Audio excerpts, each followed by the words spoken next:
In section 2.3, we're talking about something called standard form. So I want to talk about the difference between slope-intercept form, which you see on the left, and standard form, which is on the right. Slope-intercept form is y equals mx plus b, where m is the slope and b is the y-intercept. All right, x and y; those are just points on the coordinate plane, right? X is your x value, y is your y value. Now, this is great whenever you're graphing or if they ask you to identify the slope or the y-intercept, because it's very easy to see what the slope is and what the y-intercept is, all right? Standard form is different. It's used for different things, right? So typically we use standard form when we're finding the x and the y-intercepts. We don't often use this to immediately look at the slope, because if I'm looking at this here, I cannot identify the slope right away, okay? I have to do a little bit of work to change it from standard form into slope-intercept form, okay? Now, in green, I put the letters that are usually numbers, right? So A, B, and C represent numbers. M and B are going to be numbers. So in your final answer, you should have a number in front of the x, a number in front of the y, and a constant, a number over on the right side of the equal sign when you're writing it in standard form. Same thing for slope-intercept form. M should be a number and B should be a number in your final answer, all right? So here we're asked to change this equation, which is in slope-intercept form, into standard form. So notice how we're trying to get the x's first, then the y's, and then the constant, all right? So in this one here, I first see that the x is on the right side of the equation, but I want the x's to be on the left side of the equation. So what I'm gonna go ahead and do is I'm gonna go ahead and add 5/2 x to both sides, all right? So they cancel on the left. That gives me 5/2 x plus y equals 3. All right. From here, what I'm going to go ahead and do is I'm very close, right? But typically, we don't want to have a fraction or a decimal in front of that leading coefficient, or even in front of the y term. All right. We want integers here.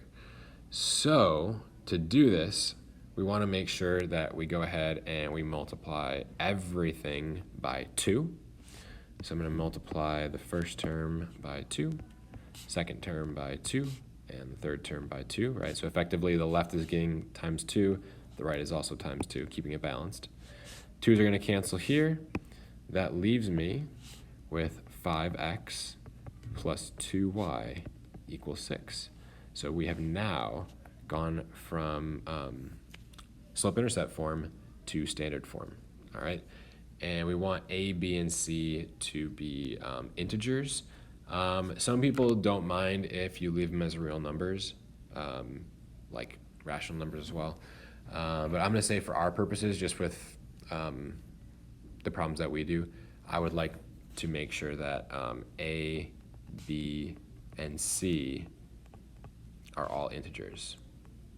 Make sure A, B, and C are all integers. Remember, integers are like, no decimals, no fractions here, so something to keep an eye on. All right, so that would be our standard form. Now, if I were to go ahead and graph this initial graph, right, y equals negative 5/2 x plus 3, and if I were to graph 5x plus 2y equals 6, if I were to graph both of these, I would get the exact same line. Okay, they're the exact same equation, they're just looking a little bit different, but they have the exact same meaning. Example 2, I'm going the other direction. Here I have an equation in standard form, and I'm trying to change it into slope-intercept form. So what I'm going to try to do is, and we've done problems like this before, I'm going to move my 3x over to the right side. So I'm going to subtract 3x on both sides. So now we get the equation negative 2y equals negative 3x plus 15. And then, of course, I want to get this y all by itself, so I'm going to divide everything by negative 2. So if I divide the left by negative 2 and the right by negative 2, negative 2's cancel on the left, and now we end up with the equation y equals negative divided by negative is a positive, so positive 3/2 x. And then 15 divided by negative 2. If you want to put negative 7.5, you can. That's accurate. If you want to leave it as negative 15 over 2, you can do that as well. It doesn't really matter to me. Either way, you should be fine, all right? So that's slope-intercept form. Next example, they're asking us to find the x and the y intercepts. So I'm going to make up an equation in standard form. So I'm going to make up, let's do, how about 3x plus 2y equals, let's make it 14, how about? All right, so this is my equation. It's in standard form, right? A is 3, B is 2, and C is 14. And so if I want to find the x and the y intercepts, remember that the x-intercept, this is where the graph crosses the x-axis.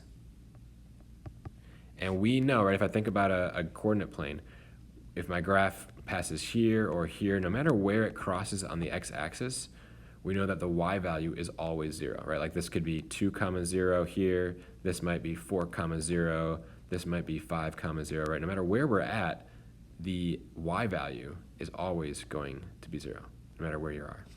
So if I'm looking for the x-intercept, this is where the graph crosses the x-axis, and y equals 0, always, all right?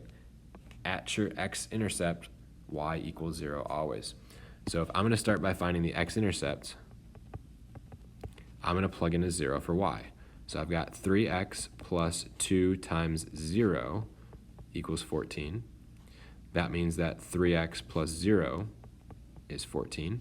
And then I can divide both sides by 3, so we get x equals 14 thirds.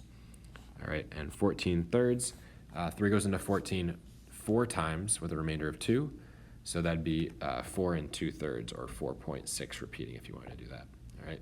Remember, what this actually means is that 14 over 13, 0, that's where it would cross the x-axis, right? So we said that's like 4 2/3, so that'd be somewhere between 4 and 5 on my graph would be the x-intercept. And then I can go ahead and find the y-intercept. And I know that for the y-intercept, similar reasoning, the y-intercept is where the graph crosses the y-axis, all right? And wherever the graph crosses the y-axis, you probably guessed, that's where the x value is always 0, all right? X equals 0 always. Whenever you're on the y-axis, any of these points that I'm circling right now up top, the x value there is always 0, right? 0, 1, 0, 2, 0, 3. Anywhere on that line, the x value is 0. So if I'm trying to find the y-intercept, I'm going to go ahead and I'm going to plug in a 0 for x. So 3 times 0 plus 2y equals 14. That's just 2y equals 14, and then we divide by 2, and y is 7. All right. So again, what this means is that we have a y-intercept at 7. So 0, 7 would be the coordinate of the y-intercept. That's how you find the x and the y-intercepts. That's it. So x-intercept, plug in a 0 for y. Y-intercept, plug in a 0 for x. That's it. Now to find the equation of a line in standard form, because you're going to get some of these questions on the CK12, you'll see some of these questions in the quiz. To find the equation of a line in standard form, all you have to do is what you did in 2.2, right? In 2.2, we found the equation in slope-intercept form. Now all that you have to do in addition is just rearrange that equation so that it looks like standard form, all right? So I'm not going to do any examples of that because it's basically the 2.2 homework. And then one last step at the end is rearrange it to be in standard form, all right? So good luck.